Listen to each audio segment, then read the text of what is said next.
So I took Brexit on a 75-mile trip to a friend's barbecue.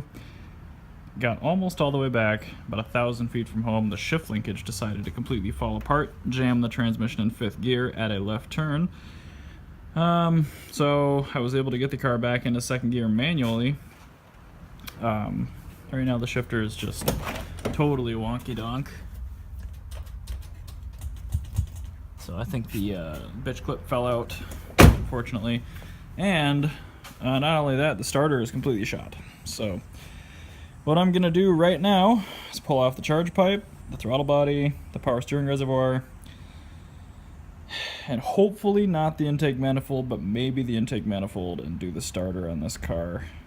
Really not at all looking forward to that. It isn't a threaded body starter. It's just like this one. This is actually the starter I originally put in this car when I was building it, but I had other issues, so I think this is okay. It was a reman, even though it was a little loud. Let's see here. Those should be the only two problems. I don't have a bitch clip, but I think I have a bolt and a nut here with a nylock, so I think that's probably even preferable at this point, just to keep it in one place. But yeah, I'm just gonna start by loosening up the little hose clamps down there, the big T-bolts up here, unplugging stuff as necessary, and just try to get her done.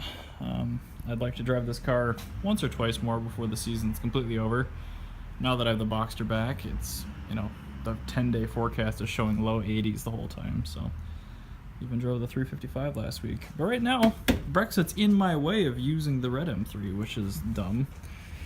So I'd like to have all my cars running. Forcing myself to do this today. First things first, let's get going. Oh, have I mentioned how much I hate working on these? So as I said, this is not a captured bolt starter. You can see the nut on the back side and the bolt there. I actually kind of prefer these for service reasons. I got it tightened down just enough to try it out. It works. So I'm going to keep putting her back together here. Unfortunately, while I was taking the a top bolt out, I knocked loose the epoxy on this idle control tube back here, and there is no way that's going to stay put without epoxy with boost. So as I'm putting this back together, I'm going to have to recoat that in epoxy, which kind of sucks. Let it cure, but at least I'll have a little bit more time to work with the shift linkage. But I don't know, I've only been out here for about 20 or 25 minutes. So it's really not too bad to do a starter on this, all things considered. Cranked it over just to make sure it worked, and like I said, it does. So I'm gonna go find some epoxy now, finish that up. Then throttle body, intake elbow, then the engine's good again, and then off to the shifter linkage. Well, the epoxy's down, everything's back in. I guess I should see if it still starts.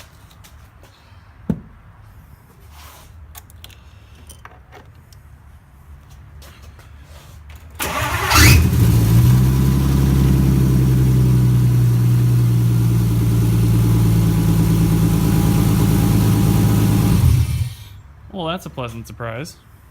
This starter's always been super duper loud, but it is brand new, so I guess I'll take it. Onto the shift linkage now. I really can't drive it until the epoxy is completely dry anyway, so less relevant.